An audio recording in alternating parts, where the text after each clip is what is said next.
Visionaria sabiduría, el gobierno de Quintana Roo entre 1978 y 1986, ante la inexorable oleada de turistas del norte del estado, tomó una decisión audaz.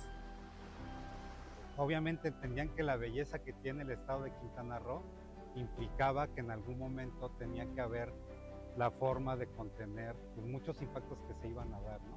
Y el escenario ideal era precisamente esta zona, el centro de Quintana Roo, en donde había estos elementos de tenencia de la tierra, de ecosistemas bastante singulares y bellos.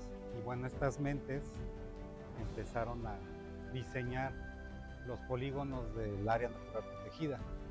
Crear un verdadero amortiguador ambiental que abarca 528.147 hectáreas de delicados ecosistemas costeros, humedales y sistemas lagunares. Este protocolo de gestión territorial no solo se enfoca en la protección de la biodiversidad, sino que también honra la rica herencia cultural maya, convirtiendo la preservación en un acto de amor por la tierra y sus raíces. A través de un modelo de turismo de bajo impacto que es operado por cooperativas de las comunidades originarias, se ha logrado fomentar una conexión auténtica entre la naturaleza y la cultura, guardando celosamente el patrimonio biocultural de Quintana Roo.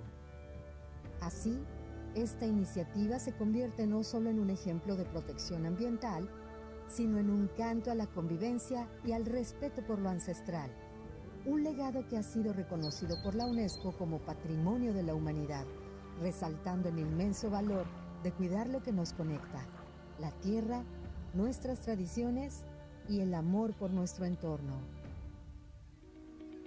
Este modelo permite el aprovechamiento sostenible mediante un turismo de bajo impacto que es administrado por cooperativas o personas de origen maya. Dichas cooperativas preservan su herencia cultural y cuidan un territorio con más de 4.700 especies, en colaboración con la CONAMP y diversas organizaciones como el PNUD, Amigos de Siancán y muchas mentes maestras que han logrado establecer este modelo ejemplar. En la propia voz de sus operadores, Community Tour Siancán, tour operadora en esta reserva, es una cooperativa de mayas de la zona que cambiaron su paradigma y relación con la naturaleza de extractivistas a guardianes primarios desde el año 2000. Hoy lidera el compromiso de este esfuerzo, operando con respeto por la normativa y fomentando la salud biodiversa. Así, cada visitante se convierte en guardián de la preservación y celebración de este invaluable entorno y la biodiversidad global, poniendo en valor el sentido sagrado de la relación del ser humano con la naturaleza de los antiguos mayas. En Community Tour Siancán, fundamos la empresa en armonía con la espiritualidad de los mayas, siempre solicitando permisos y presentando ofrendas para cuidar del patrimonio biocultural. Este enfoque espiritual refleja un profundo respeto hacia la tierra y nuestras tradiciones, asegurando que cada paso que damos esté alineado con la prosperidad de todos los involucrados en la empresa, colaboradores, proveedores, consultores y visitantes. Las comunidades se tuvieron que transformar de campesinos a guías, y muchos de esos guías ahora son empresarios de sus propias empresas. Y eso nos llena de orgullo y satisfacción, porque nos damos cuenta que las comunidades no tienen por qué estar condenadas a la pobreza o a la especulación inmobiliaria. Cuando nosotros empezamos en la cooperativa, la mayoría de los socios eran artesanos, gente que trabajaba el chicle, que tenía la milpa o la agricultura como actividad económica y la apicultura. Entonces se buscó esa alternativa de actividad económica aquí en la Reserva de la Biosfera de Siancán. El modelo de turismo de bajo impacto fomenta que las cooperativas mayas seamos empresarios, guías y también continuemos nuestras vidas cotidianas guiados por rituales y recursos propios. Vinieron y capacitaron a la gente de la comunidad para formar sus cooperativas, capacitarlos como guías, como promotores de ventas, cómo diseñar una experiencia turística, cómo generar la experiencia en sí, de tal manera que el visitante no solamente llegue a la comunidad, haga el recorrido y se vaya. puedan convivir con la gente de las comunidades. Esto nos permite mantener viva nuestra cultura, ceremonias, la milpa, el contacto con la tierra y nuestros retiros a la selva, asegurando que el patrimonio cultural siga vivo y vibrante, sin que el turismo sea la única actividad económica que sustente a nuestras comunidades. De este modo, se crea un equilibrio donde la cultura y la economía pueden coexistir en armonía, enriqueciendo tanto a las comunidades locales como a los visitantes. Cada tour se diseña meticulosamente, garantizando que la flora y fauna locales permanezcan protegidas mientras se educa a los turistas sobre la importancia de la conservación. Community Tour Siancán, también comprometido con la comunidad, hemos diseñado programas de impacto positivo. Hemos impartido cursos de educación ambiental a los niños, capacitando a las futuras generaciones para convertirse en defensores de su entorno. Nuestro programa Pequeños Guardianes de Siancán ha involucrado a más de 200 niños en la preservación de su hogar. Además, organizamos limpiezas de playas y de la comunidad, realizando este esfuerzo alrededor de 12 veces al año. Con el fin de cuidar nuestra biodiversidad, hemos iniciado monitoreo de la calidad del agua una vez al mes y trabajamos junto con la Autoridad Nacional, CONAVIO, en el monitoreo de aves con un compromiso de 6 veces al año. Nuestro programa, Conoce la Reserva, ha permitido que cientos de niños de las comunidades visiten la Reserva de la Biosfera de Siancán, profundizando su conexión con la naturaleza. Pues en un futuro queremos que los demás niños también sean como nosotros, que tengan empatía, y que conozcan a la naturaleza como nosotros lo estamos haciendo. En este camino a la conservación, soñamos con un planeta entero tratado como una zona protegida. En realidad, es la Tierra quien nos protege a nosotros, así que cuidarla y protegerla regenera las condiciones para una vida plena para todos los seres sintientes que habitamos este planeta. Las áreas protegidas, que son reservas de la biosfera, precisamente son un esquema que podría replicarse de algunos modos en diferentes niveles en todo a nivel planetario, ¿no? Y tener un manejo de los recursos, un beneficio de los recursos que pudiera ser siempre sostenible. Juntos, autoridades y comunidades, podemos construir un futuro donde la prosperidad esté al alcance de toda forma de vida, donde el respeto y la conexión con la naturaleza nos guíen. El éxito de este modelo ha sido reconocido internacionalmente, convirtiendo a la Reserva de la Biosfera de Siancán en un brillante ejemplo de conservación, restauración y preservación del patrimonio biocultural, sitio UNESCO y sitio Ramsar. Y no solo se han contenido los impactos negativos del turismo convencional, sino que la comunidad ha visto renacer sus tradiciones y prácticas culturales. Los guías locales comparten su sabiduría ancestral, enriqueciendo la experiencia del visitante con relatos de sus antepasados y el significado profundo de la tierra que recorren.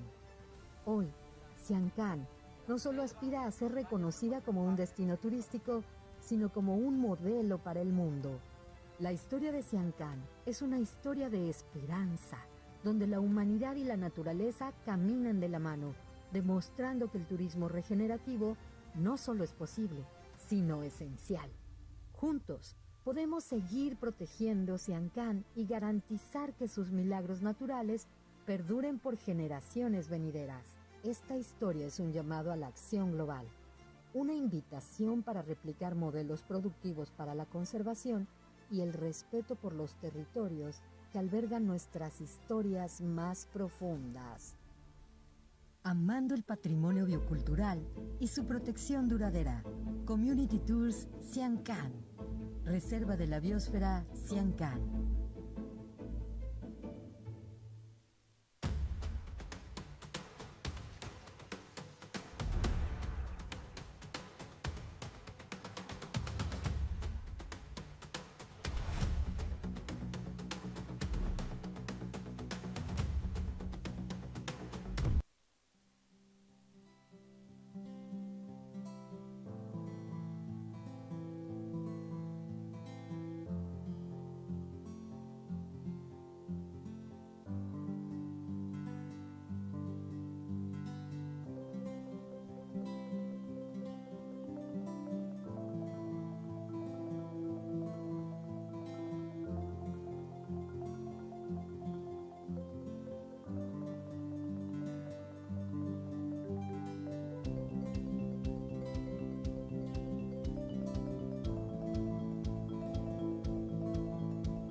Escobar. I'm a journalist by trade and write travel stories for a living. But after covering the Western Balkans for the last 25 years, it was time to start giving back. I finally got my chance when a couple of friends approached me about an idea. What if we created a cycle route that traverses all 8 countries of the region?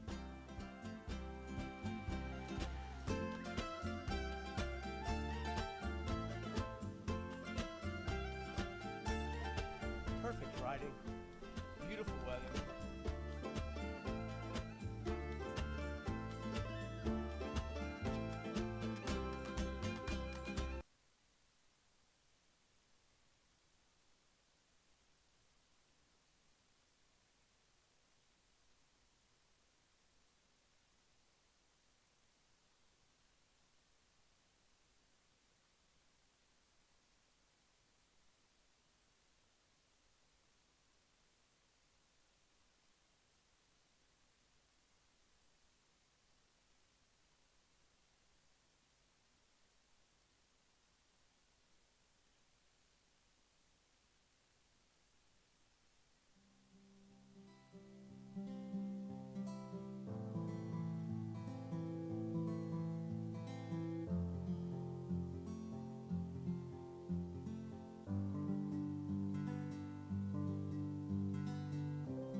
You cannot not communicate is a quote by communication scientist Paul Watzlawick, Austrian.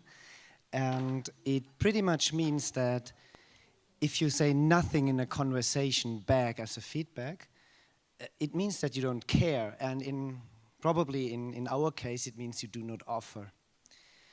In addition to what Xavier said this morning, that we should stop blaming SMEs to be not certified, I believe that we should also stop blaming travelers for having this attitude-behavior gap.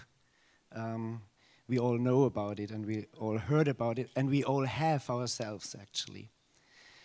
So welcome, everybody, to this session that focuses on how destinations can communicate good travel experiences by combining storytelling, planning, and actually the right tools we are all discussing about during this whole conference. The first part of our session will explore traveler interest in experiences with a focus on trails and accessibility from Slovenia and from Ukraine. The second part will showcase early successes in good travel experience implementation and communication of some other Good Travel Alliance founding destinations from Corsica and the UK. And it will look at next steps for 2026 and 2027 with a focus on exciting new partnerships. I will hand the microphone over to Darcy for the second part. He will then introduce the panelists and welcome experts from Amadeus and also from Outdoor Active and lead the discussion. Now, for the first part, let me welcome to stage Hannah talking about the why and the how Lviv created and communicates accessible experiences, followed then by Jan from Good Place, Slovenia, talking about trails creating not only interest, but also very positive impact to destinations. So please, Hannah.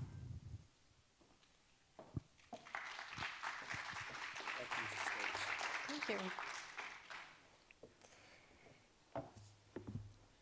Hello. Thank you, Holger.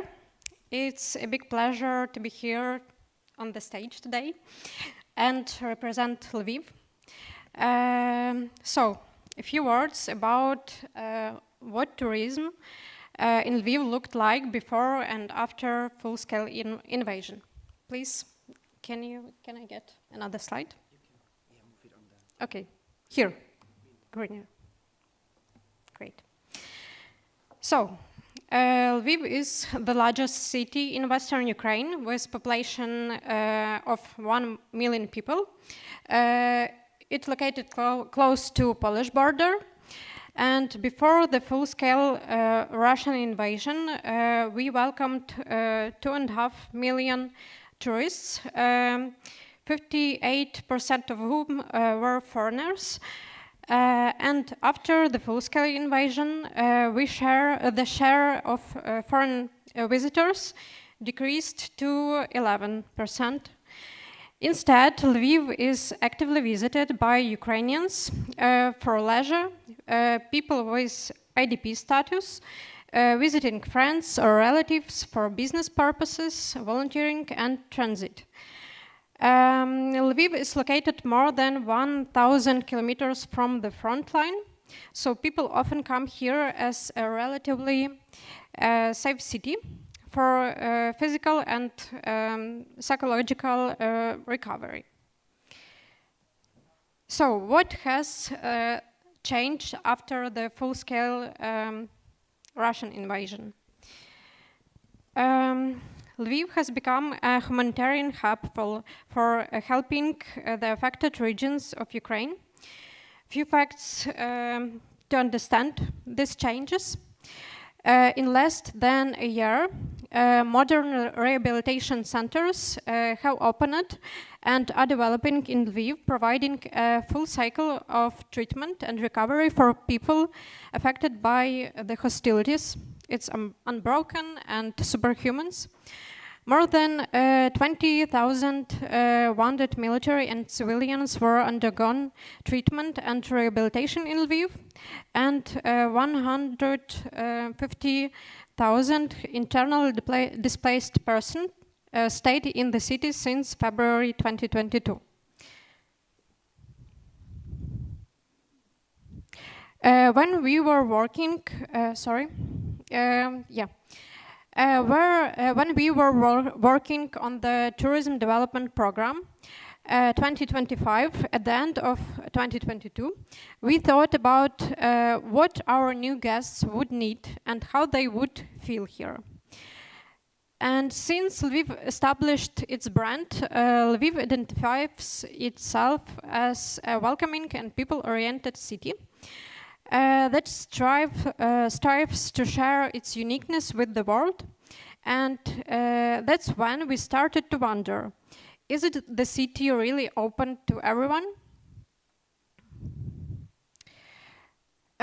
As a part of the program, we met with our professional groups, including hospitality sector, to understand their needs. They reported a rise in visitors with disabilities and veterans, and uncertainty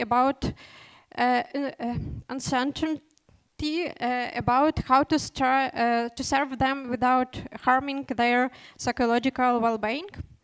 In response, we made safety and accessibility a key priority for the coming years, and the focus now is on staff psycho-education, proper communication, and creating a barrier-free environment. City Hills program, that what we launched in early 2023, by the tourist office and medical institutions, offers cultural activities for veterans undergoing treatment in Lviv. These activities support their social inclusion and emotional recovery. The program revealed gaps in accessibility, prompting the creation of a partner network committed in improving services. Also, we work on 2 accessible tourist routes in the city for people with reduced mobility, visual and hearing impairments in the city center and in the city's largest historical park. Hospitality Without Barriers.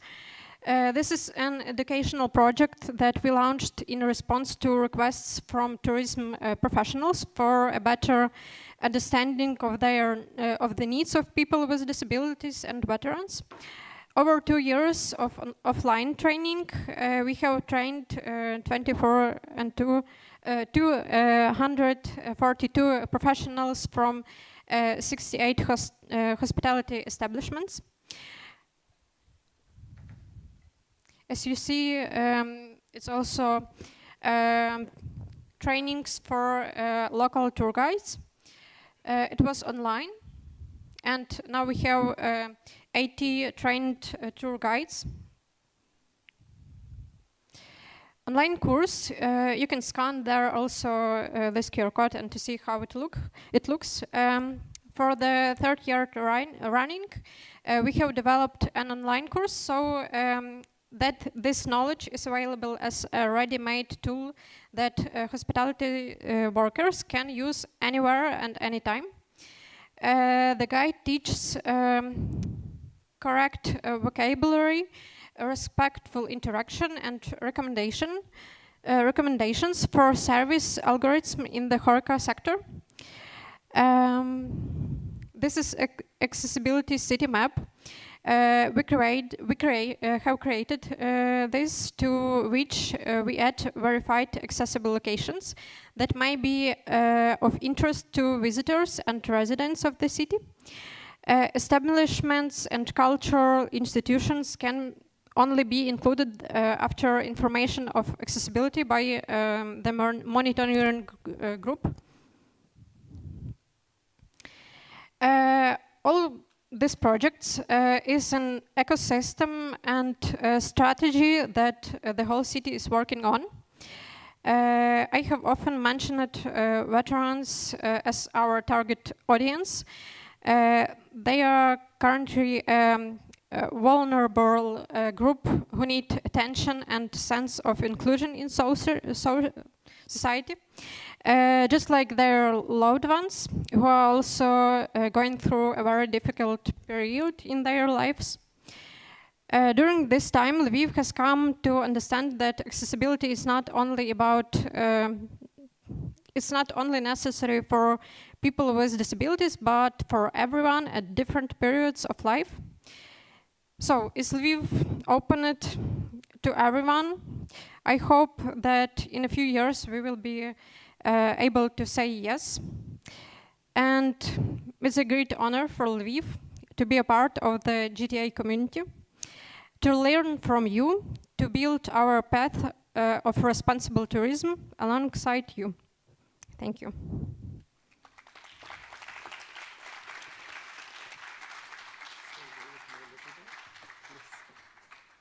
Please, Hannah, stay here with me a little bit. I really want to emphasize that you always mention how grateful you are for the GTA to be a member. I think when we see this topic of accessibility, I'm so pleased that you are here and you are joining us and you could come also to this conference, because it's a very, very important topic. And it's mostly underrated even in the sustainability world, and especially in tourism, because we all know when we talk about how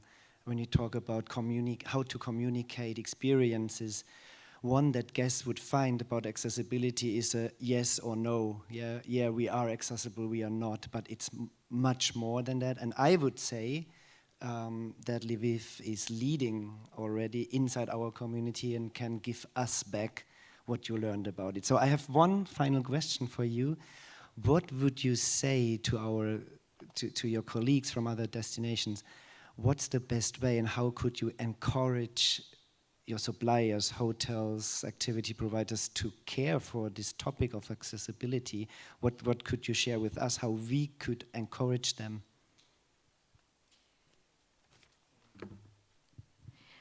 Yeah, thank you, Holger. It's very touchful for us. Actually, I guess the best way is to create a platform, communication platform for this audience or people who can be like potential audience and providers, service providers. Yeah, and for example, in Lviv, we invite our tour guides. We just, have visit for like excursion to the rehabilitation centers. Also, after this, we have do like not just like informal meetings in in restaurants, cafes, and we invite veterans and also another professionals from tourism sector, and they discuss, because we have a lot of like less understanding, and we need to build this bridges between them. So, but they, not maybe so comfortable, and so they just don't know how to do it right. So we just make this platform. Thank you very much again. I think that's a very important part, to include people that are affected and learn from them. Thank you very much, Hannah from Lviv. So, as a next best practice, may I invite Jan from Good Place, Slovenia, who will talk about the impact of trails.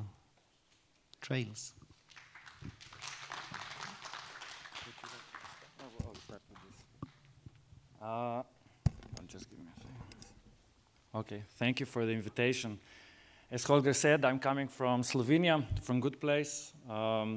Since you probably now already know my colleague Jana, you can imagine that we are basically developing sustainable tourism. But within the NGO, my responsibility or my mission, or even better, my passion, is to develop outdoor products, especially routes, so everything that's connected with the soft mobility.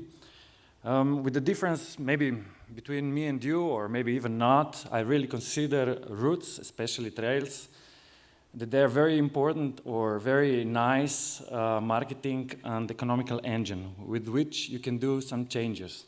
Especially if you know your target group really well, their needs, and then you can use it for different purposes. And today I would just like to show you how to go from the product to the certification with the help of the trail. But on Sunday, when we had the workshop, I also showed the other product that we used when we went from the certification to the product. So today I'll talk about Transdinarica. I always say that it's the first cycling route that connected the entire Balkans. I always say that it's a mixture between the adventure, culture, and cuisine. Since some of the cyclists are using bike just a way of mobility between the different cultural spots. It's sustainable tourism, sustainable product, I'll come to that a little bit later on. And it connects 8 countries. And because it's such an easy story to tell or to sell to the media, even though we haven't spent €1 for the promotion, and because it has a clear beginning, the trail, the route, because it has a clear ending, we knew when the launching date would be exactly. Media really picked it up really quickly. And because media picked it up really quickly, we had over 200 coverages just for that trail. We also established the economical impact of it.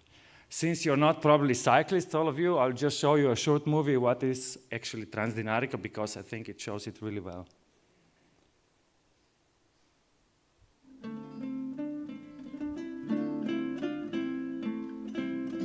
I'm Alex Kravar. I'm a journalist by trade and write travel stories for a living. But after covering the Western Balkans for the last 25 years, it was time to start giving back. I finally got my chance when a couple of friends approached me about an idea. What if we created a cycle route that traverses all 8 countries of the region?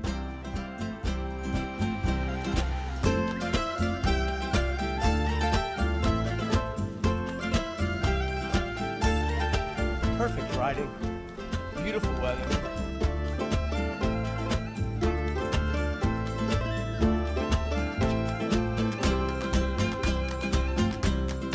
Transdinarica, the first and only cycle route to connect the entire Western Balkans. So let's check it on the map. So it starts in Slovenia, actually to the border to Italy, in Soča Valley, from where I'm coming from, and it goes along Slovenia, through Croatia to Bosnia, then Montenegro, Albania, and then up back to North Macedonia, Kosovo, Serbia, and then back loops up to Bosnia. It has 98 stages, 5,500 kilometers, just a few facts. But now let's go to what I would really like to say. So Transdinarica is a marketing engine. As you probably all know and hear lots of bad news about in the past, about the Balkans, about the war, and about the conflict. Our mission was from the beginning already to talk about positive stories, about how great the place is, how friendly the people are, what the great food you can find there, about the mountains and things like that. And that's why we were changing the perception of the Balkans with these stories, not just attractive cyclists.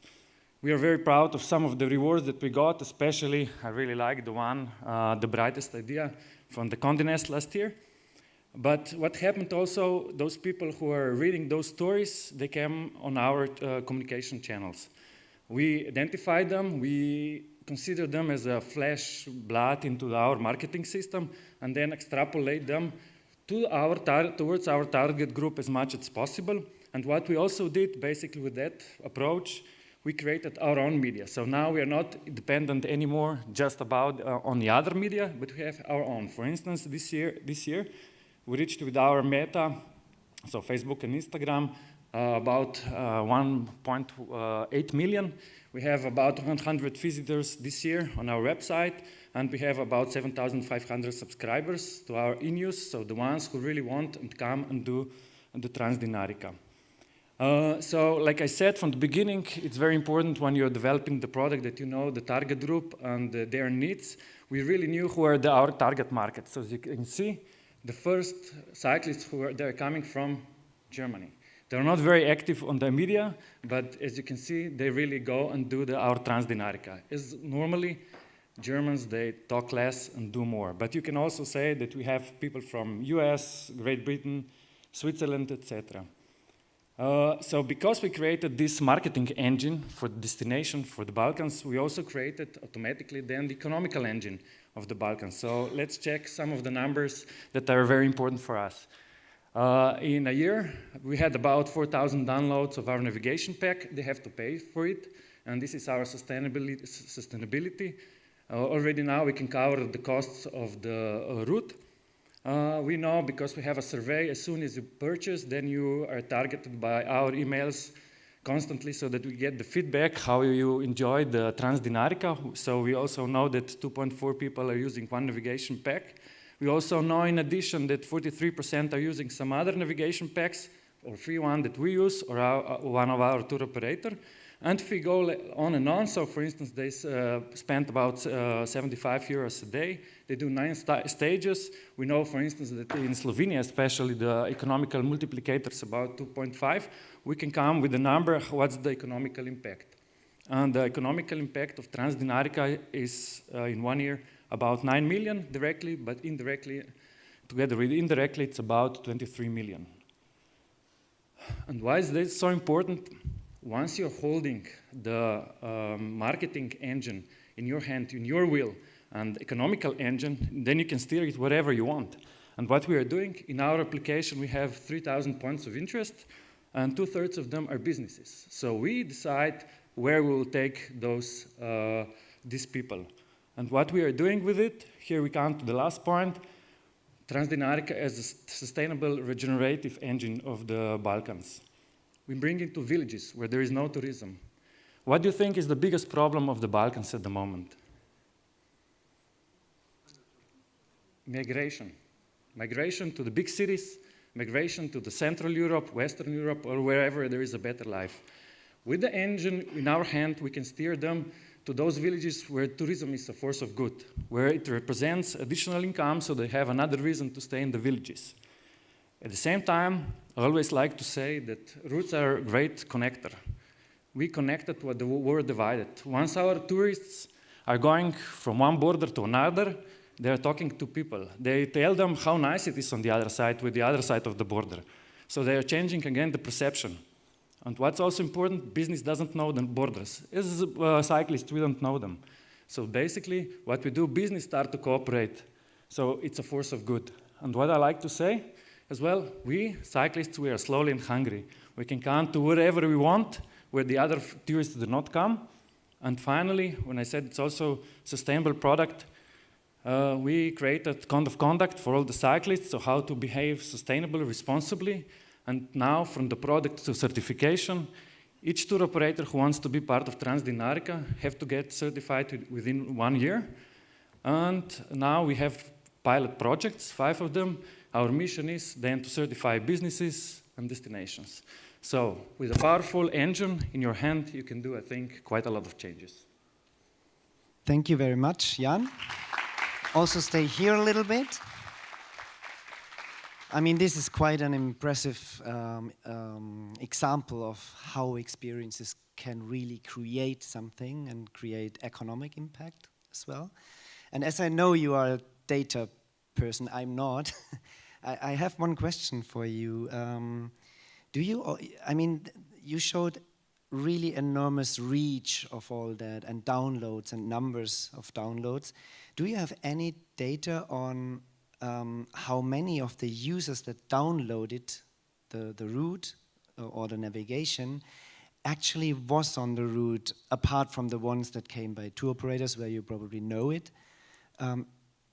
Do you see the downloads going around the route? Can you measure that? Yeah, we try to measure as much as possible, because with the data we can convince then our stakeholders or donors to invest even more to further develop. So one of them is also what they do and what's the percentage of tourists who are using tour operators. In our case, it's about 8%, but it's outstanding statistics. So I'm a little bit crazy about data. So I'm sure if you would ask that question or just check what's happening in Slovenia, this percentage would be much lower, because I think the perception of the international cyclists, they more trust the Slovenia still. You know, that it would be easier to go around, to move around, to talk to the people. And this, basically in some countries, for sure, it's easier, especially for tourists overseas, to just use the tour operator. Okay, thank you. Maybe one additional short question. Speaking of these two profiles, like the ones that do it independently and the ones coming by tour operator, can you create profiles on different behaviors or something like that, or not? Yeah, sure, you can definitely do. What I think that this percentage will also change in the future, because always when you create the route, they are the adventurous people who are coming, and they are your ambassadors. If they will like the product, if they'll talk positively about it, then also the leisure cyclists will come. So, of course, it's a huge difference, and also the difference by spending. For instance, we have a tour operator also within the Good Place, I would call it. It's called Visit Good Place. And for instance, if the average spendage on Transdinarica route on a guy who is going, on a cyclist who is going independently, it's about 100 euros, I would assume. If they go with our tour operator, it's about 250. So it's different profiles, and also I think with the cyclists, everything it's correlated. So different needs, different markets. So you have to know that each market has a different needs. Thank you very much again. Welcome. Thank you. Thank you also to Hannah again, and I I'm happy to hand over the microphone to Darcy. The hairs don't change, but the voice changes, I would say. Exactly. We go to the same barber. Huh? Economic impact. Those guys need to make money too. They don't make so much money with us, but the razor companies do. Great. Thank you for both of those very, very inspiring stories. What we moved to do today, of course, in this session, and again, thank you for sharing these examples, are again how to communicate these types of experiences. And so we would like to have now a couple other destination examples, other destinations that are within the Good Travel Alliance to come and talk with us about their particular communication efforts in this regard, and also again the continued conversation about how we're linking, how other organizations are linking these offers or have the potential to link these offers. So with that said, I don't actually know if we had a specific order. Yes? Scott? Okay. Scott and then Jean-Louis. So, pardon? Okay, Amadeus goes first. That's what I saw, but then, I wasn't quite sure, wanted to check. Amadeus, please, come first, and yes, welcome. Can I use this one? You can use this, of course, of course. Okay, and here we have the clicker. Can you hear me okay? Okay, good.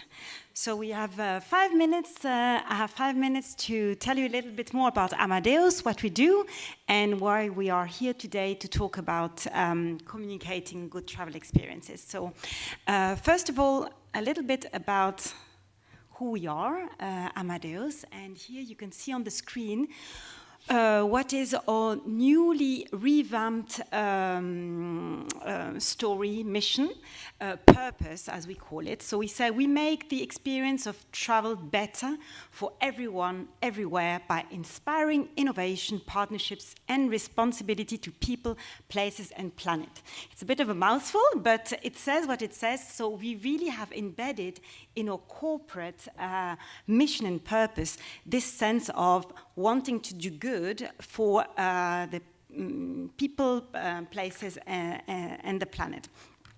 For those who are not familiar with what Amadeus do, so may I ask in the audience, who has heard about Amadeus? Who knows who Amadeus is? Okay, so half, I would say. Okay, so Amadeus is a big technology company, and we like to say that we are invisible, but we are everywhere. We are everywhere in the ecosystem, actually, of the travel and tourism industry. So basically, we connect a lot of the actors of the ecosystem. So it includes airlines. Here you can see on the screen a few examples: airlines, travel agency, tour operators, but also mobility providers, hospitality company, hotels, DMO, etc., etc.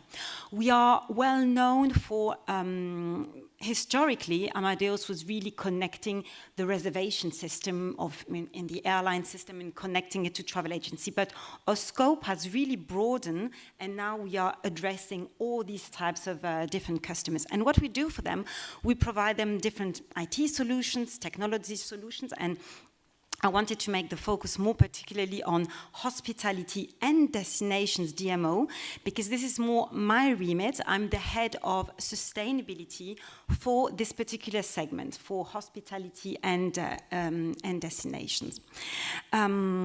So,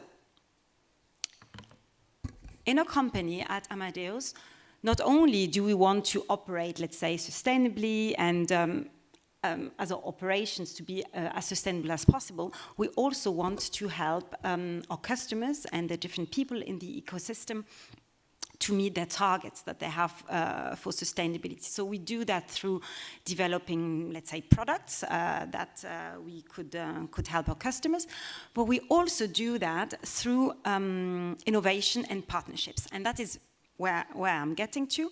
What I wanted to show to you more particularly is, before going to that, I'm going to say that 65% of people say that experiences that they do at destinations, when choosing a destination, is super important to them.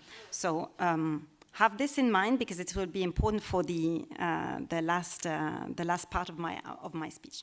So I was saying, on top of that, at Amadeus, we are trying to develop solutions, but we're also using partnerships and innovations. And we have developed a great program, I believe it's great, since a couple of years ago, called LIFT. And what it does is that it allows any employee in the organization to take part, to propose an idea related, of course, to travel, to tech, and travel-related topics, to say, I have an idea of a product that I would like to try out, to incubate, and propose it as a business proposal. And then it goes through different phases, different stage gates, where we have a look at the revenue, the business potential, and then it goes up to incubation level. And some of these ideas that we are selecting have particularly something to do with sustainability. So we really try and promote ESG-related ideas. And now, why we are here today is because one of this idea that is currently being developed in incubation phase is a project that we call Recover. Let's say this is our internal project name of this particular initiative. And the idea of this initiative is to connect destination activity providers at destinations with the demand and the supply. And as we wanted to talk today about how can we communicate about these great experiences that you can do at destination, of course, you need to be able to project that into the different platforms or different channels that are out there. So the idea of this platform is really to say, okay, there must be loads of great experiences that have an impact at destinations, and it's for us to connect both the traveler or these platforms that would like to propose these experiences to the potential traveler. And most of all, also, what this project would like to do is to say, and if you do this activity at destination, it has an impact, and this is the impact that you'll have. And in the room here with me, I don't know whether you had the opportunity to speak with them today. We have 3 people from Amadeus that came with me, Audrey, Grégoire, and Clara. And I think I have a little slide where I have here the contacts that you can see. They're in the room with me here today, and they are the leaders of this particular initiative, this LIFT initiative that I talked about. So I think we are all restricted with timings, with catching back trains, but here you have the contact details and the names. And please reach out to them, of course, if you want to discuss that more particularly. So that's it for me for this short presentation. Super. Thank you very much, Agnes. Shall we would you like to do your question now, or would you like to do it afterwards? I can, as you want. Do you want to yes. do it as a panel, What if we do as Holger was doing? We can stay here together and do one question together. All right. And I have saved your question as well. So it's not prepared at all. It's just out of the blue. This is out of the blue. Huh? Let me remind you. So, I know the solution you mentioned in your presentation is in early stage, but have you already collected some relevant insights regarding the demand about positive impact activities? Great question. Thank you very much, Darcy. So indeed, as I said, this project that I talked about is really in incubation phase. So it's early days. But we have prepared, the team has prepared a survey, and we had the results of this survey where we interviewed over 500 both travelers and travel agency to see is there appetite for these sort of connections and activities, and actually the responses was quite interesting. We have, same as in let's say in travel in general, we have a little bit of this say-do gap, where you have 57% of the respondents who said, oh yeah, I really want to do an activity with impact at destinations, but actually when you ask them how many have actually done one, the number dropped to 23%. So there is this say-do gap, and then the question was asked, but why? Why didn't you do an activity while you said you would be really interested? And actually, the response we got, a lot of the prime factor is about communication. It's just that they didn't know. They didn't know about it. They didn't know where to find it. So communication is really the key to address, to connect the demand with the offer. Another thing that this survey showed, and I'm trying to be quick and not to spend too much time for my colleagues here, but another interesting thing that they said is to say, we want to balance the activity that we do at destinations. We want to do the must-do activities, you know, the top Tour Eiffel, right? Exactly, with off the record other activities. So they really want the mix, but at the moment they really don't have a way to finding them. And the last thing that I want to say about this survey that could be interesting for what you're doing here with the Good Travel Alliance and Green Destinations is to say, how can they rely, how can they know that this activity is really what it says it is? And for this, they rely on, friends and families, whatever, word and mouth, but certifications and, some ways to really... to verify. Verify is absolutely key. It's very, very important. And last but not least, I wanted to thank Green Destination as well, because at the moment we're exploring partnerships opportunities for this particular project with Green Destinations, and this is what I wanted to highlight as well. So thank you for that.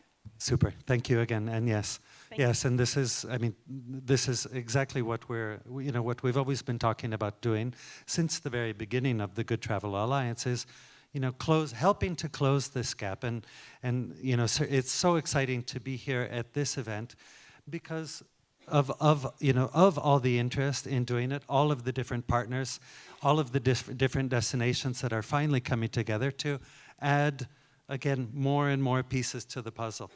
And, and this is great. Thank you so much. We had a fantastic time to talk already at ITB in Berlin, and we really appreciate the continued conversations and for you to come and the team as well. So thank you very much. Thank you. Thank you. Okay.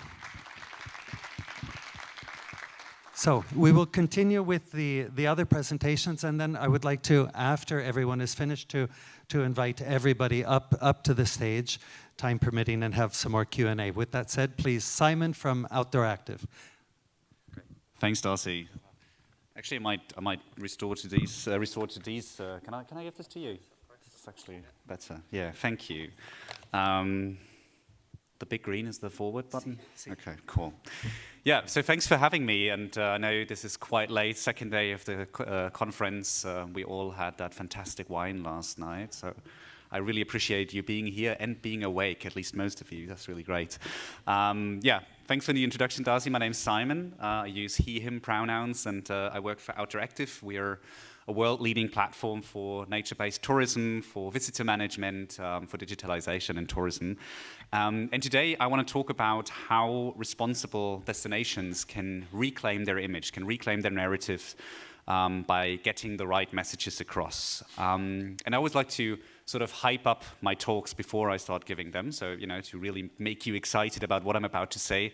So let me tell you that in the next 5 minutes, I will not tell you anything new. You will not see or learn something that you haven't heard before. This is all old news.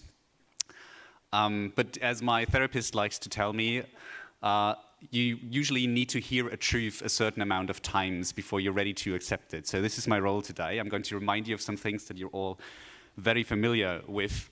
And let's start with some truths. I'm a tourism researcher, and so I always like to look at the facts and figures from research, even if they're uncomfortable. And some of them are comfortable. 84% of global travelers consider sustainable travel as important, and 53% of those say that it directly influences their selection of destination. That's good news. People care. We know this. In practice, it's even been shown that accommodations who invest in sustainability can increase their pricing without losing customers. So that's also good news, because it means that investing in sustainability does pay off. There's a really big but, however, and I'm not talking about mine after all the food here in Montpellier. More than half of travelers still feel like there simply are no sustainable travel options on the market. And nearly half of the travelers have no idea where to find sustainable travel offers, exactly what Agnes just talked about. And when it comes to actually making travel choices, we see that only around 10% of travelers prioritize sustainability over cost and quality. And nearly half of travelers believe that travel options that are sustainable are more expensive, even though it has been statistically proven that on average that is not even the case.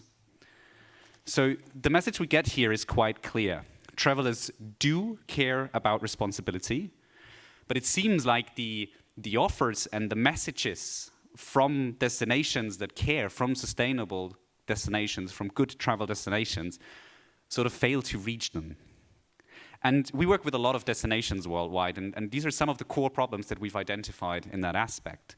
So first of all, many destinations still rely on single-channel communication, meaning they will end up with incoherent messaging and with very limited reach. I'll talk about that in a second in more detail.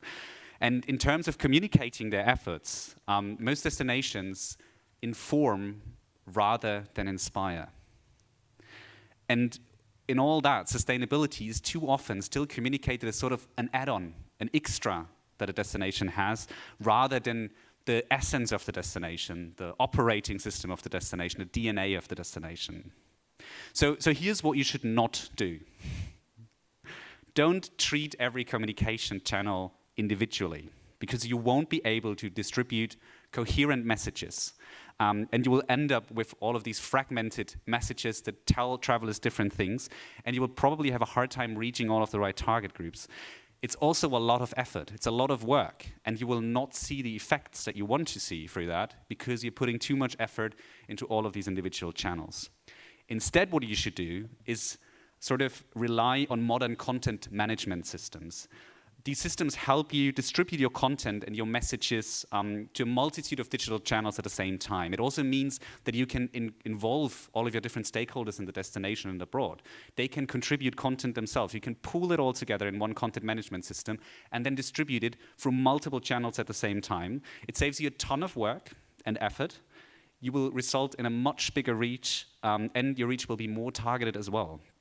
So this is basically the model with which our partners, our clients work, and they're very, very successful with that. We're actually going to hear an example later, I think. I'm not sure if you're going to present any numbers, but it's amazing what you can actually do with little resources in terms of reach and visibility. When it comes to communicating sustainability, please don't solely, yes, do communicate it, but don't solely communicate sustainability in terms of statistics and certifications. These are important for creating transparency. This is important because it holds you accountable, because you can verify your claims. But most of the time, these are very unrelatable for travelers. They don't know what to do with that information. Instead, what you should do is embrace storytelling. Make stories, tell stories, and bring them to the travelers. Make sustainability relatable. Make it an experience. Connect your stories with activities that the travelers can actually experience in the destination, because it will inspire them to go and want to see for themselves. And finally, stop selling sustainability as an extra in your destination. Hey, we also have, some sustainable options available. Instead, you have to make sustainability the DNA of your destination. It's what we call sustainability by design, You have to be authentic. You have to be accountable for what you claim, and that means you will have to make actual changes, because this is also something that we learned from communication theory. We actually have very good antennas when it comes to authenticity, and any fake claim is usually identified as such because it feels somewhat off, and travelers will react to that very, very strongly. So we as Outeractive want to play our part in this. which is why we have joined the Good Travel Alliance as a founding member. And our goal here is to really put responsible destinations in the spotlight. We believe that responsible destinations, like the partners from the Good Travel Alliance, they deserve to be seen, they deserve to be recognized as such, and they deserve to be visited as leaders in sustainable travel. And we have the reach for that. We're a digital platform. We have the community. Through our platform channels, we reach around 60 million travelers every month. We have a community of over 16 million registered users who use us almost on a daily basis. And with that also comes a certain responsibility, and we want to live up to that responsibility. It's on us to help you tell the right stories. So we sat down with Green Destinations, with the other founders of the Good Travel Alliance, and we worked out a number of upgraded features and visibility campaigns that all members of the Good Travel Alliance will receive for free. We want to tell their good travel stories through our virtual travel guide. We want to include them in all of our campaigns, or in some of our campaigns in the near future. And we want to make sure to make this easy and low effort for the destinations. We don't want to create more work for them. We don't want them to have more effort. We actually want to make things easier, remove barriers.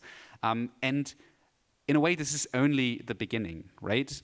We want to continue to give the stage to those destinations that are committed to responsibility, that actually mean business, through visibility, through storytelling, through recognition, and through the reach that we have among the most relevant target groups. And I hope that in the future, we can also bring that accountability in even stronger. We have because in the Good Travel Alliance that will really help put transparency back into sustainability, make it reliable, the kind of information we have, and bring accountability to these claims. We also want to integrate that. So we're really looking forward to working with the Good Travel Alliance on this, and really seeing how we can use our reach in the digital sphere to give the spotlight to these destinations. So if you want this for yourself, of course, the best way to do this is to become a part of the Good Travel Alliance, because then you'll see for yourself. Of course, you can also always talk to us.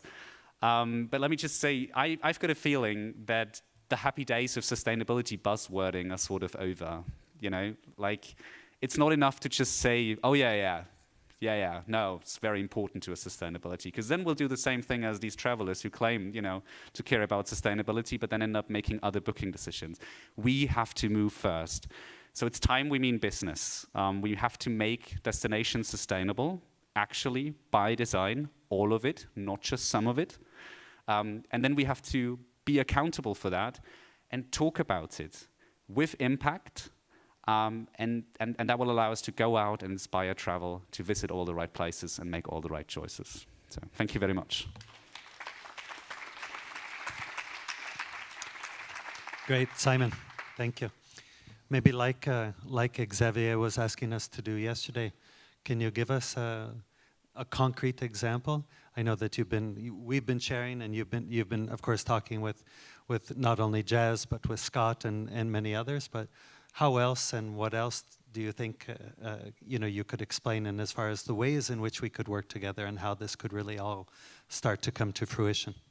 Well, as I said, we'll have a number of features ready for the members of the Good Travel Alliance, but in the end, it's also about bringing across holistic storytelling and messaging. And of course, the more you combine everything that you have in terms of your digitally available messages, in terms of what you tell the world, the more relatable it is going to be, the better findable it is going to be over search engines, over large language models. It seems almost boring, but we always have to bring up the example of Slovenia just because they do it so well. So we've been working with a lot of destinations in Slovenia for years, anything from the National Tourism Board down to individual destinations. And they they really have understood how to use that digital sphere. So they put their content into the platforms, they combine storytelling and travel guides with actual experiences. They communicate the rules and regulations of their protected areas to make sure that people then are also informed about how to behave, and all of that sort of then works together. I don't think they put too much effort into it, honestly. They just have a really smart system of doing it, and they have it with us.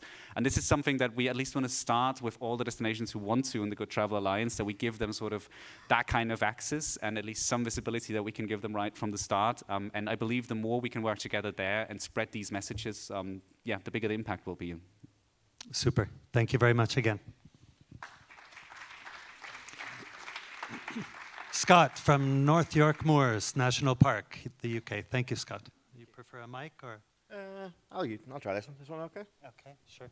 Why not? So thank you, everybody. So my name is Scott Elliott.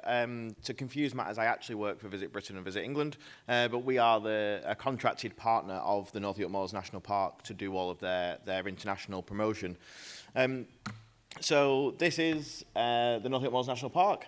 To just give a little bit of context, a national park in the UK is quite different to national parks everywhere else. We don't own the land. So National Park own 1% of the actual national park itself. The rest of it is private landowners, people that own the estates, people that own the buildings, independent businesses, etc. We don't have chain hotels or anything like that. So it's made up of a network of about 650 SME providers, which kind of brought us to the challenge that we had. So we created a sustainable travel project which was born out of communicating our story. So we came to it because of travel trade. So our main background, I'm not a sustainability expert in any way. I've never worked in sustainability before this project. I've worked in trade and travel marketing. So we worked with our biggest DMCs and tour operators, and we promote only in the EU. We do not promote flying at all for our national park. We only promote via ferry or rail access. We're fortunate to have 2 ferries into mainland Europe from about 90 minutes away from the national park. So we work with our tour operators to try and really promote that story and try and make sure that we have alternates to flying. In case people want to have that alternate, people do still fly. We just try and promote the alternates. So our big DMCs came to us with the fact of the green directives that were coming out of the EU. And as much as we're not in the EU anymore, as of about 5 years ago, it still has a huge impact on us because we promote into the EU. So it came out of that, and the national park's own regenerative tourism goals that they've got from their own authority perspective. So how do we actually bring all this in and make sure that we don't lose what is our biggest asset, which is trade? One of the biggest concerns was if we don't make some changes or don't learn about it and promote ourselves better, how will the travel trade that we work with still be able to promote us? Will they promote other destinations where they can get that information and we've lost a bit of a trick in terms of how we can then be promoted? So this is what we did to try and look at that. And we involved the tour operator and the DMCs from the beginning. They knew about this before any of our businesses, so we could make sure we align with what they're doing. Our pilot project's made up of about 15 businesses. We went as holistic as possible on this. This is self-catering B&Bs, it's people that have 1 cottage, it's agencies that have 30, it's day tour operators, stately homes, etc. Because what we didn't want to do is just focus on accommodation, because that doesn't make our destination any more sustainable as a complete offer or experience. We wanted to make sure that whatever we do has a holistic view, that people can come and have accommodation that is trying to be more sustainable, that we have activities and experiences that are trying to be more sustainable. We will never get to being fully sustainable, I believe that. I don't think the same with accessibility, we'll never be fully accessible. So we came with this project, and the 15 businesses are from all sectors: F&B, attractions, experiences, activities, accommodation, and so on. And they had to apply to this project. We didn't just pick, they had to do, we did a BSSS, so we did the scan with green destinations across the national park, and from that, based on various criteria, the score they got there, the commitment to the international promotion, etc., they could be eligible to apply to this. They had to do an EOI and then submit a response on being part of the project. And it's worked really well because they are a very committed group. It's probably the first group I've ever worked with where everybody comes to all the meetings. Usually we have a few dip outs and that kind of thing because of time. But what we're trying to do is just embed practical sustainability at the heart of operations. We don't want it to be an add-on. We want to make sure that our experiences are just sexily sustainable. We want to make sure that we don't have to talk about the sustainability because they are just naturally something that is lower impact, and we can kind of avoid some of the wording. We want to develop compelling low-impact tourism offers, improve the readiness for international travel trade, make sure those experiences and businesses are ready to actually communicate their story, and then actually improve their storytelling through training. This is just a really quick kind of timeline on how we're looking into the future. So we're kind of in the middle of that now. We've done all the audits with the businesses. We worked with Acorn Tourism as our provider on this. We're about to go into climate action planning training, so they have a bit of a roadmap, and then we'll start moving on into storytelling, collecting that data, and really start working on this with the tour operators. I'm not going to go too much into all this data, but the reason we're talking about climate action planning is from the BSS, the areas that were the least knowledgeable, or the answers were less, all were around climate and action. And I think actually this slide is probably my most important last one. The red column is where they self-assessed on the BSSS. The blue column is where they were audited by Acorn Tourism and Green Destinations. And you can see that every single one of those went up on the audit. And for us, that was just complete proof that they have no idea how to talk about what they're doing in sustainability. And we really need to help them just to make sure that they are at least saying what they're already doing, never mind the stuff that's coming in the future. And that's me.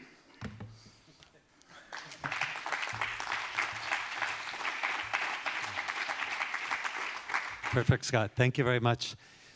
Would you like to share maybe a specific example of the way that you feel that you're helping them to communicate? Yeah, actually. So we do various promotion for the national park itself. But one of the things that I think they were just not bad at, I think they just didn't know how to answer some of the questions, how to interpret some of the KPIs and the measures.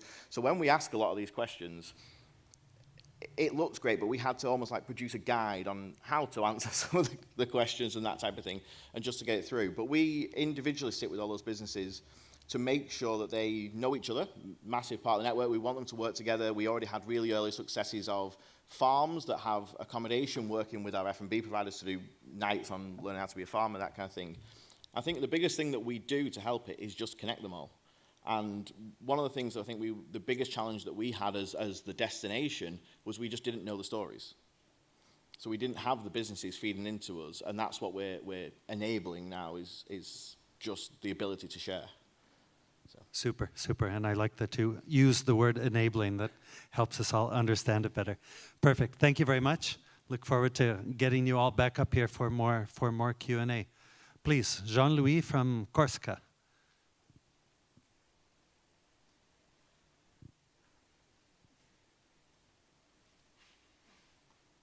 It's often the case, I think, that that so many sustainability stories are just untold, even by the actors themselves, right? Probably in Corsica as well. We will soon find out. Merci, Darcy. Alors, oui, prie de m'excuser parce qu'il y a eu un petit problème technique. J'avais préparé un support avec de belles photos de la Corse pour que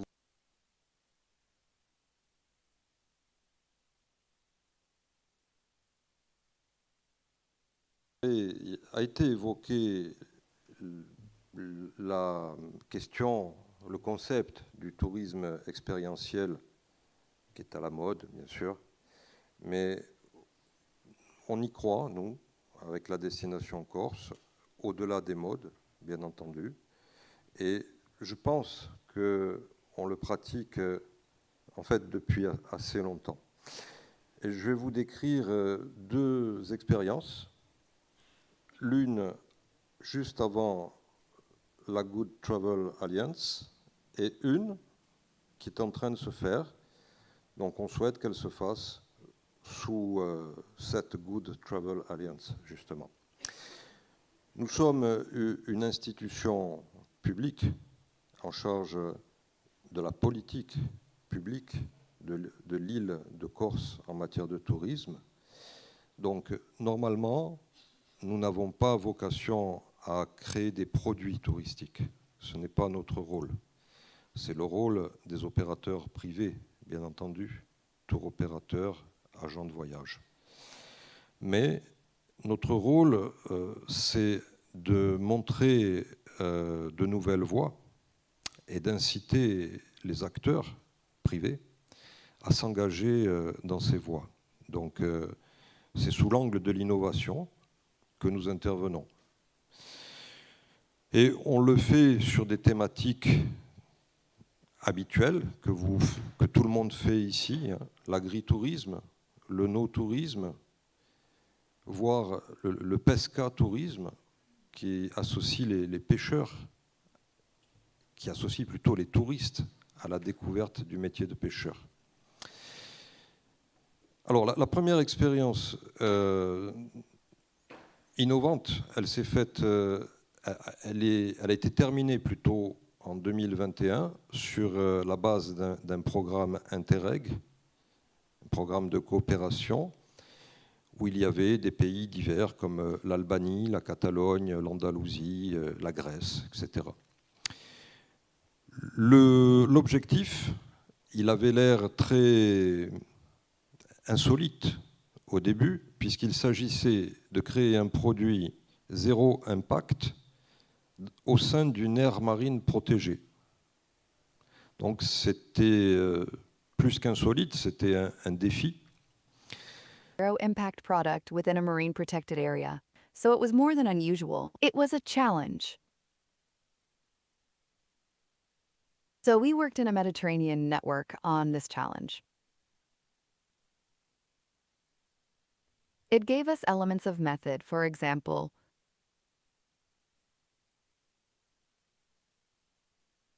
the identification of a network of local actors who cooperated around the objective between space managers. Protected. Earlier, we had an intervention from a park in England. It's the same kind of space, but with very strong environmental constraints. Therefore, between the public sphere and the private sphere, how to associate hotel product providers, restaurants, diving clubs, guides within this product?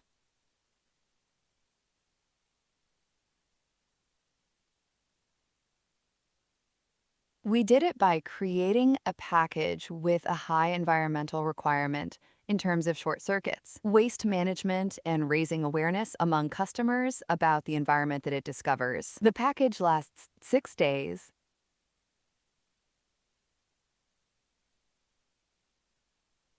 7 nights. It is marketed by the local tourist office of the municipality, where the marine protected areas are located. So probably now I know I'm going to put them in touch with Amadeus. And it allows this product to practice hiking over 6 days, snorkeling, farm visits.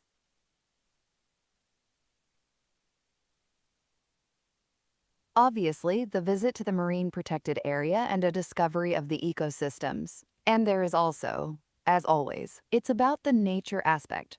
There's the culture aspect. There is also the discovery of Corsican polyphonic singing.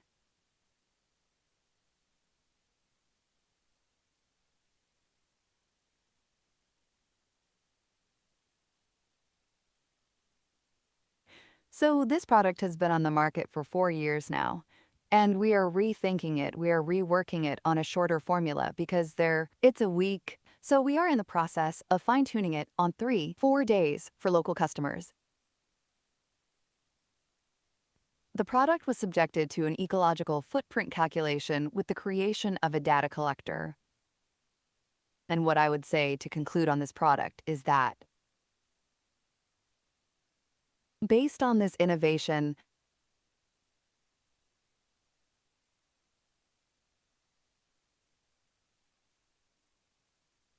its vocation is to model it to create others on other protected natural sites in Corsica. We have started this transfer of experience, and I will finish with a second product.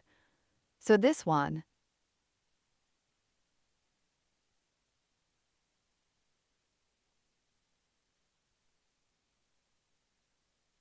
it will be under the Grid Travel Alliance, of which we are members very quickly since we are working on it. In Corsica, there is a network of rural fairs, agricultural and artisanal. These fairs have given themselves a label. The label aims to welcome us to fairs as producers, never any traders. All people participating in the forum are producers, farmers, or artisans in the areas where the fairs are located.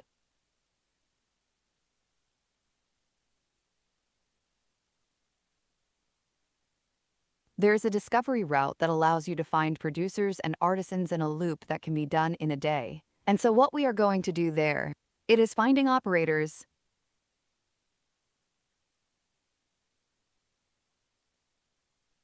one or more marketing operators to offer a product to discover fairs and artisans and producers in the region. It's quite classic, except that what is less classic? This is the labeling. I mentioned it yesterday since we talked about labeling. It is very rare for craft fairs to have a label. It is a high requirement to exclude anything purely commercial. There you go. And so it's us, as a tourism agency. This is an opportunity to tell our visitors, you can go to these sites. You will find the authentic production. Real, and therefore it is also a contribution of tourism to agriculture and crafts that we wish to develop. There you go, thank you. C'est à travers le projet Interreg que vous avez eu l'idée.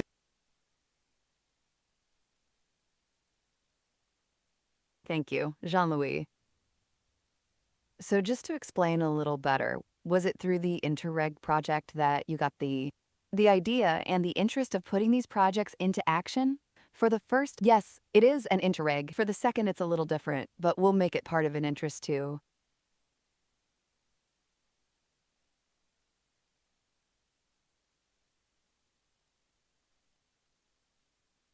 And was it the will and interest of the providers who explained to you that they had an interest and that they wanted to respond to this interest? Or was it you who imposed the idea or who had the idea? Otherwise, you know very well that imposing it doesn't exactly work.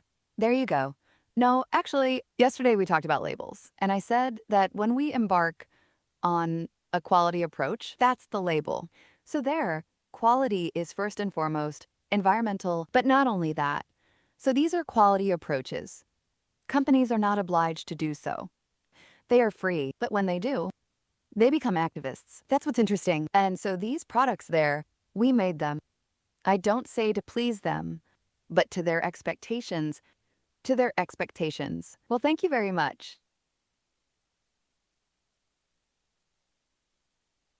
I am very sorry that we were unable to have your presentation and beautiful photos of Corsica.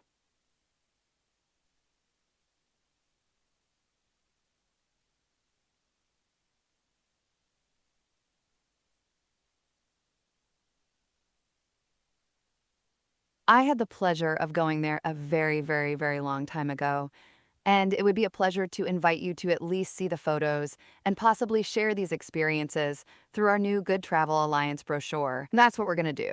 But better than the photos, you have to come. Well, yes, of course. Of course. Very good. Thanks. I know we are a little bit present for time.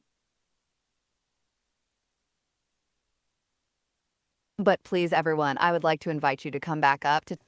Please, if you have a question or a comment that you would like to make, we'll be happy to bring a microphone over to you.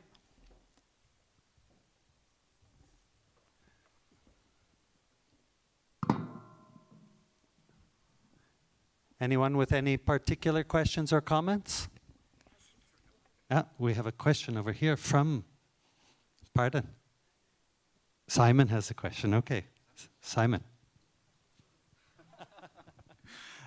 Is it okay if I ask my question in English to my colleague from Corse? Monsieur, est-ce que vous parlez anglais? Vous entendez très mal. No, je ne peux pas. I can't ask the question in French, but maybe you can translate. Yeah, perfect. Okay. No, it's actually going in the same direction as with Darcy, but it's more a comment than a question and then a question. Xavier Font in his keynote this morning said something in a side note, which was just that he said, excellent hotels with a 9+ rating, those are the ones where you talk to the owners, you know? And that's something that made me think about sort of the sources of the stories that we tell, the sources of the communication as well. Because, you know, as a destination management organization, whichever message you send to people through advertisement, through your digital channels, through social media, is going to feel a little bit like advertisement, right? Because people know that that's your job. It's your job to advertise it to them. But it's quite interesting when sort of the same stories are told by, you know, the stakeholders that you meet in the destination. You know, when you sort of get this coherent picture, when a destination management organization in their marketing talks about regionality and the importance of that and local value chains, local food chains, and so on, and then you stay at an accommodation, and that is reflected by the stories that the owners of the accommodation tell you. So, and this is where you have to start translating. My question sort of would be... Simon, if you have a question, say it a little bit slower, but Jean-Louis is it following you on the... Perfect, yeah. So Jean-Louis, I was wondering, the stakeholders that you work with in Corse, the local producers, the people in agriculture, do you have also some sort of conversation with them about how they interact with the travelers and what sort of messages they should bring across? Or do you just let them do their thing and it actually works out because you're all aligned in your vision anyway? Oui, c'est un engagement de leur part. L'engagement de recevoir d'abord une clientèle, c'est pas toujours facile.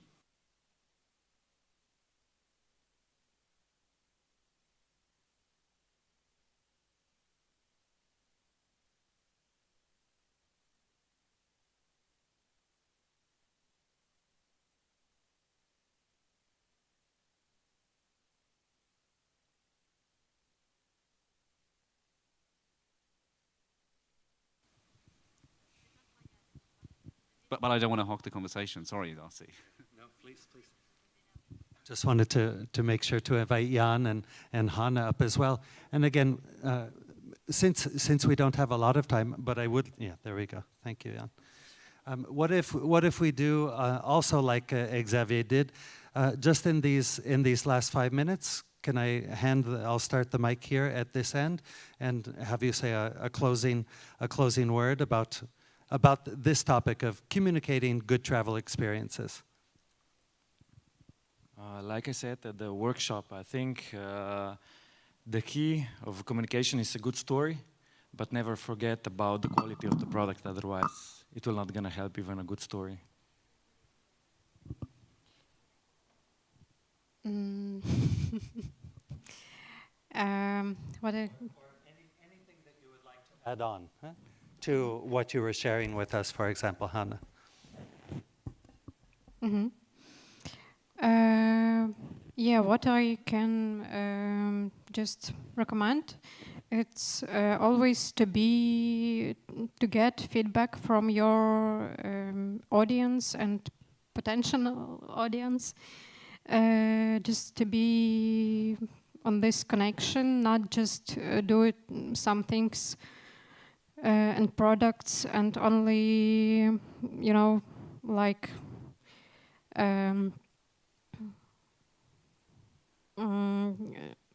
always to be in connection with your audience. Yeah, that's what I can say. Great, thank you. We have a famous word in English that is known probably in countries and in languages around the world called stakeholders.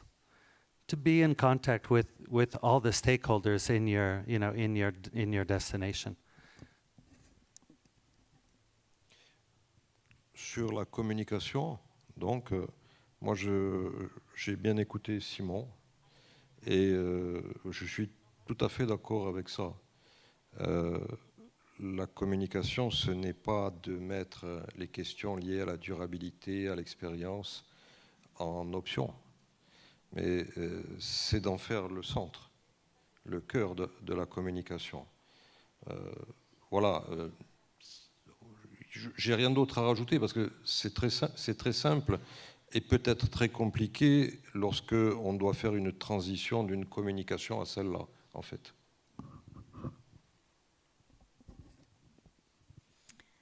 Okay, so for me, let's say a little bit of something that I would like us all together to reflect on. And we talked a lot about communicating good travel experiencing, connecting the experiences at destination with the provider, there are different platforms. And the reflection I would like us to have is, what about keeping the authenticity, it's a difficult word to say in English, of these experiences if they become mainstream? If you communicate too much about them to all the different channels, how can you keep the authenticity of it?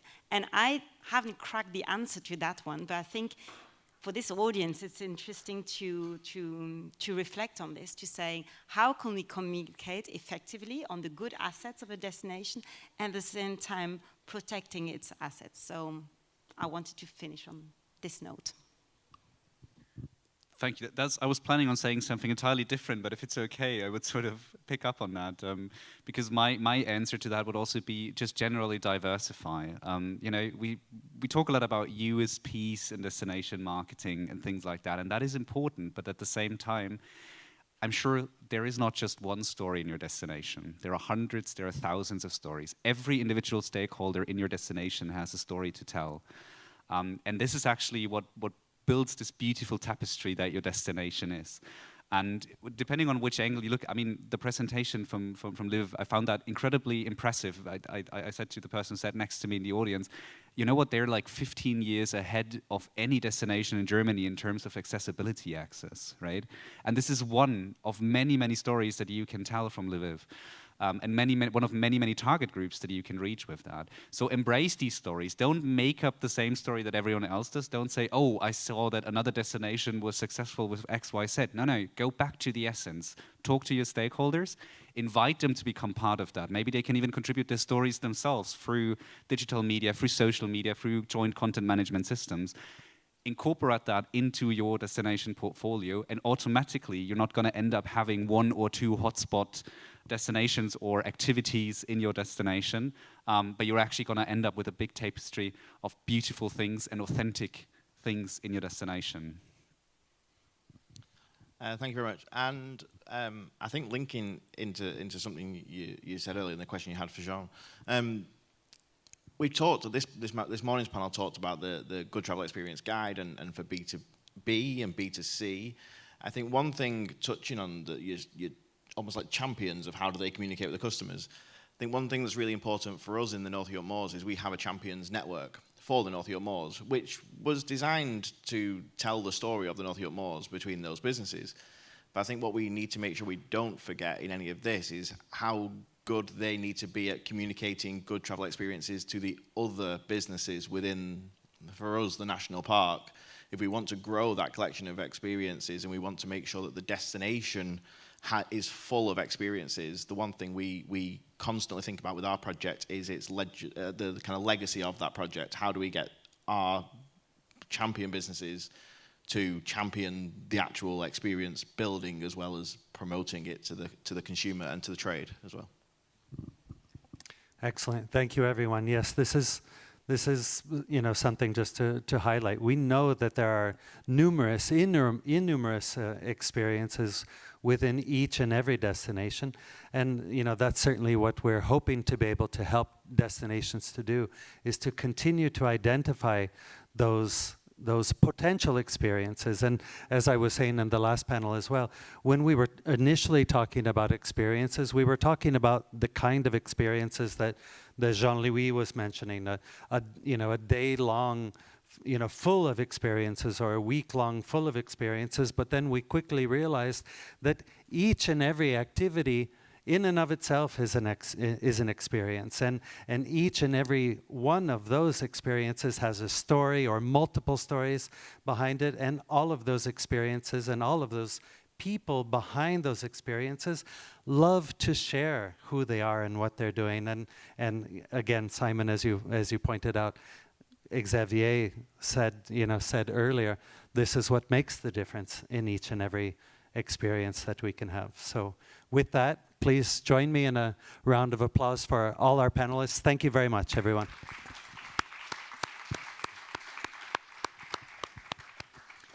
And just a last note, we have the closing ceremony. We have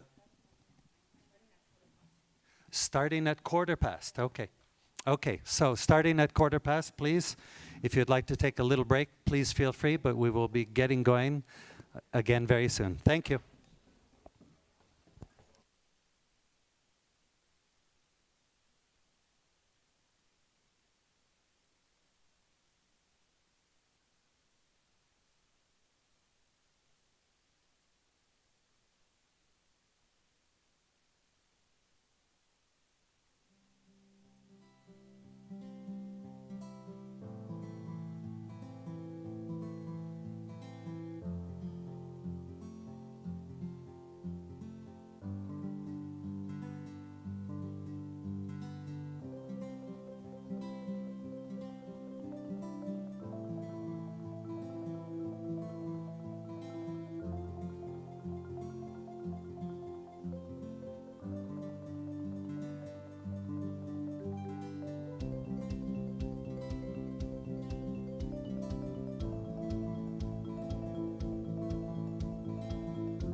Welcome back, everyone. Thank you for staying here with us. Very happy to announce right now the signing of a brand new partnership between the Good Travel Alliance and Outdoor Active. Please, a round of applause for this. Huh?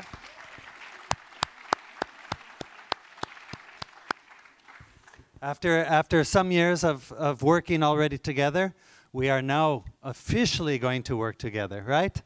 Perfect.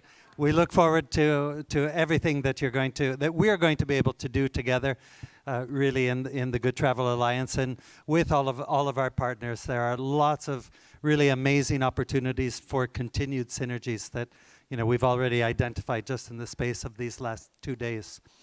With that said, please. A round of applause for this man without whom we would not be here. Philippe, please come and share with us your final remarks on this event.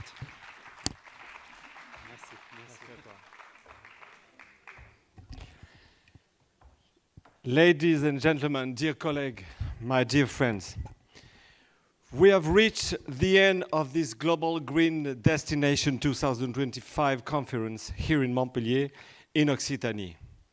What a conference it has been.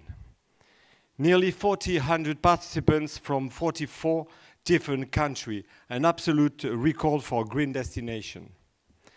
This shows how a movement is growing, how a community is becoming stronger, and how it responds to a global demand for change.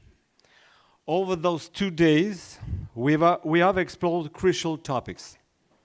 Cooperation as the true key to success between destination, institution, and private actors. The importance of data, not as an end in itself, but as a tool to move from measurement to action. The shift behind sustainability towards regenerative tourism that restores ecosystem and empowers communities. And of course, the wealth of real experience shared from Europe to Asia, from Africa to Americas, proving that transformation is possible. But above all, this conference has been about human connection. The debate, the shared insight, the project born here, and perhaps a new friendships. That is the real strength of Green Destination. In a world where obscurantism is knocking at our doors, where people are ostracized for being different, where the pressure of climate change weighs on our lives, daily lives.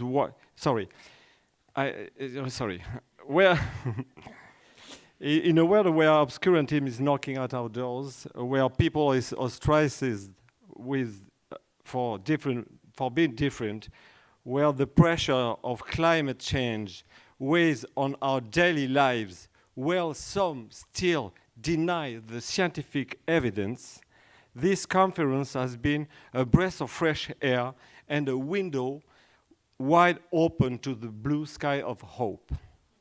Personally, I thank you all for that.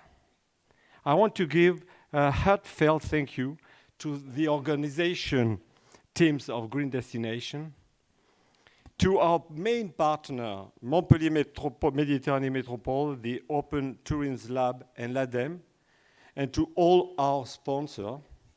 And I would like to give a special mention to the local teams, my colleague from the regional touristic committee, from the Open Tourism Lab, and from Montpellier, who carried this conference with an outstanding dedication, passion, and professionalism.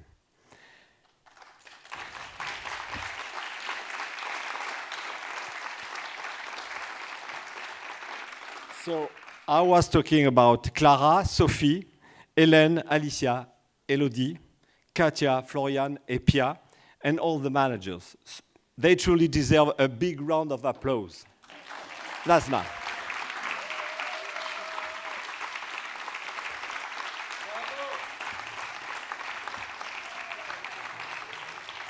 So this journey does not end here. It continues tomorrow in your destination, in your project, in your teams.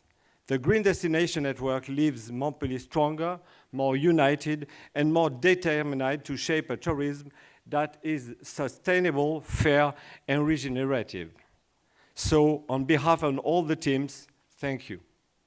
And see you very soon for the next chapter of our collective journey. Thank you all.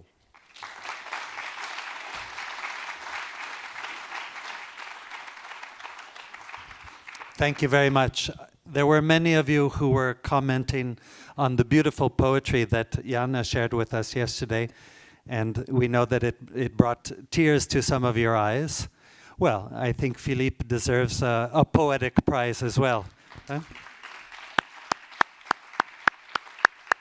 Thank you, Philippe, and effectively, thank you everyone from the city, from the region, from the Open Tourism Lab. And with that, I would also like to invite Jana back to the stage.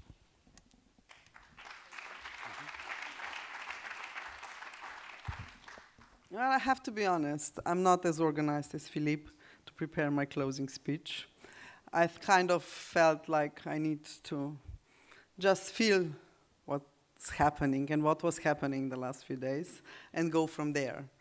So, you know, for me, this kind of conferences, especially this conference, which is our biggest conference and our biggest gathering, not only every year, but this one was really the biggest. So it's kind of, on one hand, measuring the temperature, what is really happening between our destinations. We are in touch with you through emails, through screen-to-screen communication, through our audits, through our feedback, through our partners, through our members, on daily basis throughout the year.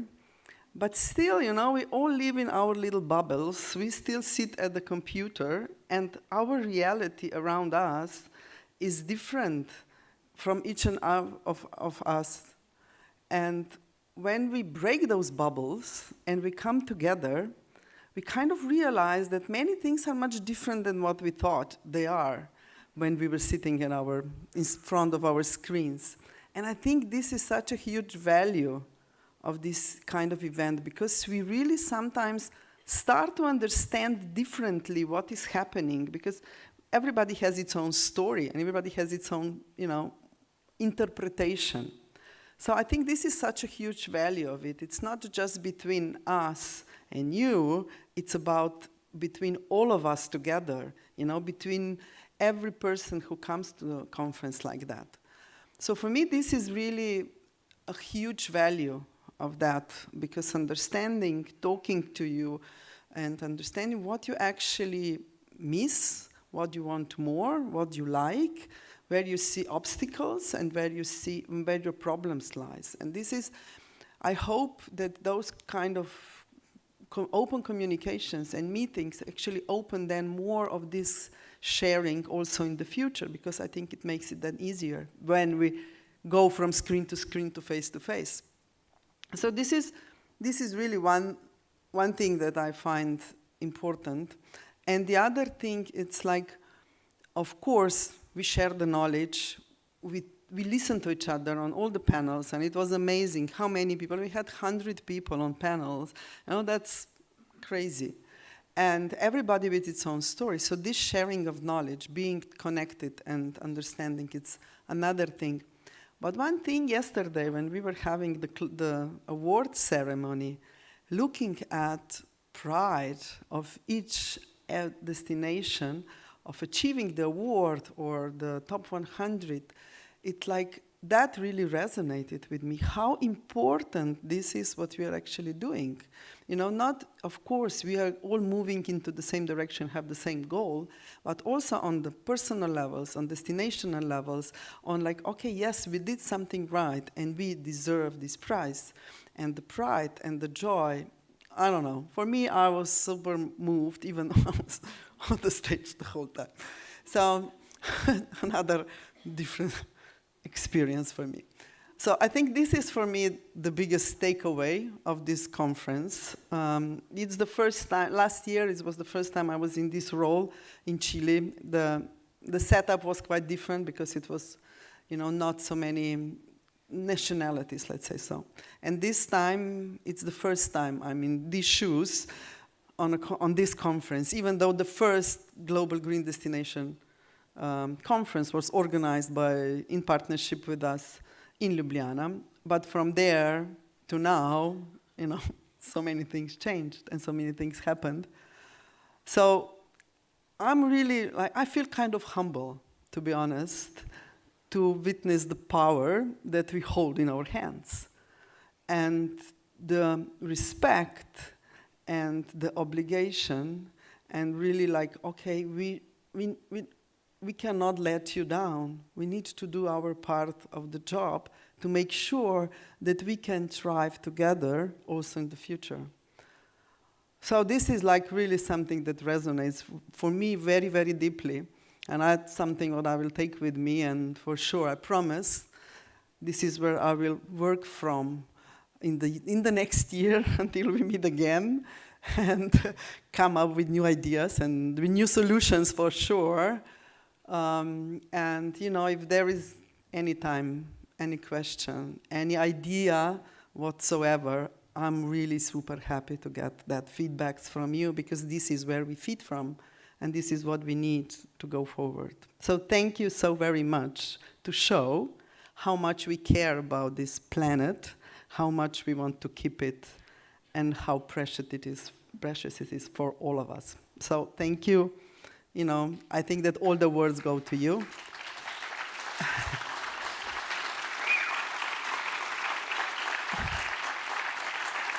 And I just want to say one last thing, I promise.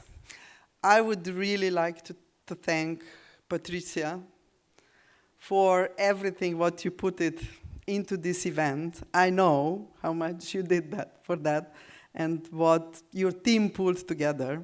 So really big round of applause for Patricia, please. Thank you so much. And of course, to our French team. That's not, without the perfect combination, let's say.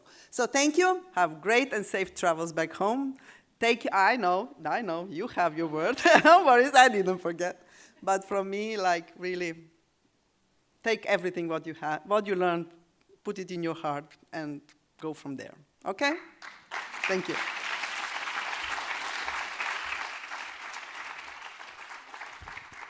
Thank you, Jana. Please, just some announcements here to share with you. First one for you, Albert, but for all of us as well. We have a surprise picture that we're going to put on the screen after Albert presents, so please make sure you stay around for that. Some of you will have fun trying to find yourself and remember where that photo was from. And do your hair, do your makeup, because I might ask somebody to come on stage to take a picture of us this way as well once Albert finishes. Also, I would like to let you know that many of the pictures that have been taken throughout the conference are already available on the delegates' website. Not all of them, of course, but many of them are there. So please feel free to look for those for your messaging, and also, please don't take your lanyards with you when you leave. Leave them at the front of the conference area. Okay, and with that said, please, a big, extra big round of applause for this man, Albert Salmon.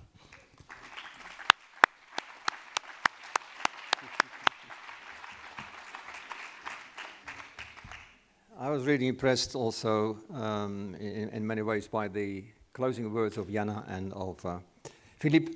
So I was wondering what to say more. Traditionally, I'm closing the conference with closing words, looking back at some highlights. So that's what I will do. So and actually, it's for us and for some of us, it's been 4 days rather than 2. So we've been working for 4 days. So some of my team members said, "Well, we'll really be happy when it's over, but we are also proud about the result." So on, let's say for us, day 3, for you, day 1, we've heard a wonderful story, a wonderful sort of clarification on the concept of hospitality by Professor Cousin. And I was really thinking this is also an eye-opener for me, like how we are considering hospitality and how we change that into something more commercial, maybe too commercial.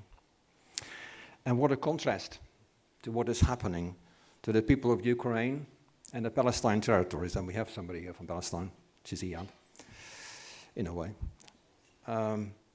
Not anymore allowed to welcome visitors the way they want. And I can only say I have a lot of admiration for the Lviv team and the colleagues in Lviv itself in Ukraine to make it work somehow. In tourism, we complain about gentrification, but they are removed from their homelands with brutal violence that are faced with genocidal behavior and bloody war crimes by cynical warmongers. We are showing solidarity with the people of Ukraine, the Palestinian homelands, but also with Jordan, which is heavily affected by this war, making more and more troubles every day, while not stopped by anyone. I think it's a shame for humanity, boasting about respect and hospitality, which are the essence of humanity. I'm so happy that our Ukrainian and Jordanian brothers and sisters were recognized yesterday evening for their dedication. And also with them, we are so happy that they are in the Good Travel Alliance, so we can continue to help them. And with them, we grow in delivering services to them and to all the members of the Good Travel Alliance. In the field of data, and I thank all the contributors on the data panel yesterday and additional comments today about data. And also, we're looking back at the importance of bringing back micro, small, and medium-sized enterprises into the fold of tourism sustainability, for which they have been expelled for decades.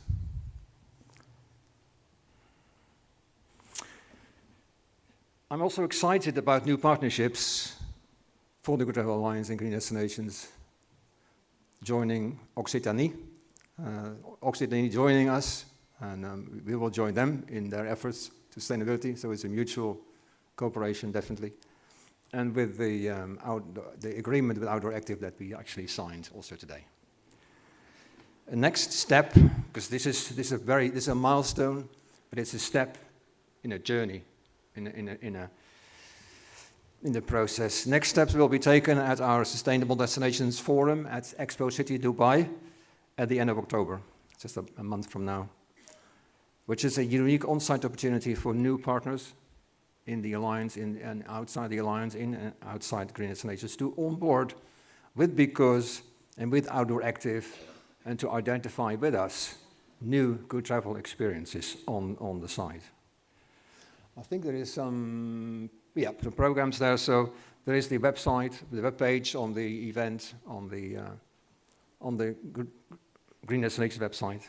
And I think there are some amazing elements in the program on day one. Amazing experiences also for the participants to have experience in the desert, and also interactive sessions on day two, which will allow everybody to interact about the very important elements that we have been talking about today and yesterday. Finally, I'd like to not only thank the team in general, but I asked Patrice to last minute to create the list of all the people. Hope don't forget anybody. So I thank Patricia, Daniela, Amit, Patrice, Helena, Bart, Emma, Wouter, Cassandra, Jana, Darcy, Iyad, Hugo, Elisabeth, and Suela for their contributions to making this a success from the GD team perspective. Thank you very much.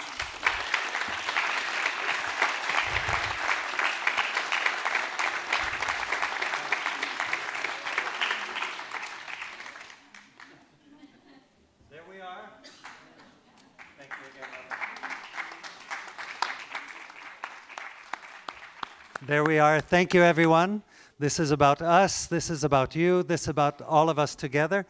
Can we get some photos this way as well? I don't know if the lights this way will inhibit the photo, but oh, how about another? Hello, hello, you made it. We made it till the end, everyone. Come on. Congratulations. A big one for you, huh?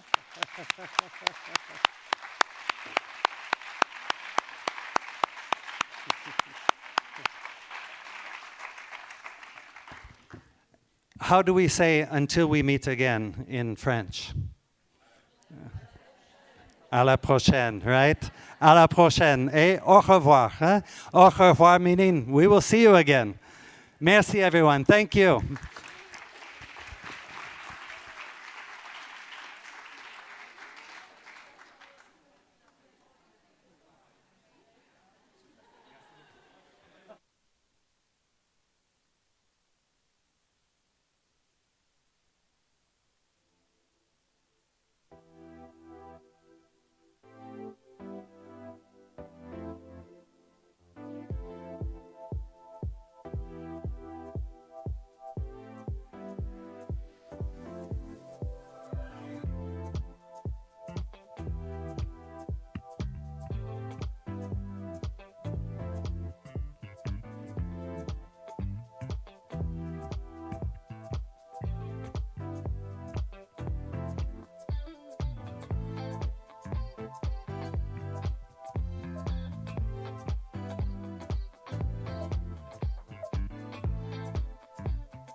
Can we get the Green Destinations team on the stage, please?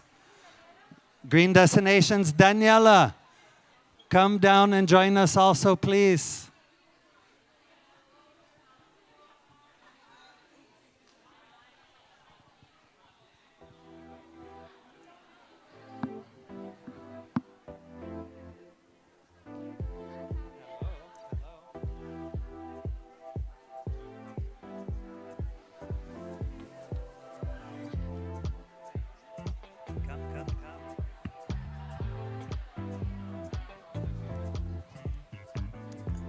Daniela, Elizabeth, other Green Destinations people, please come join us here in the front.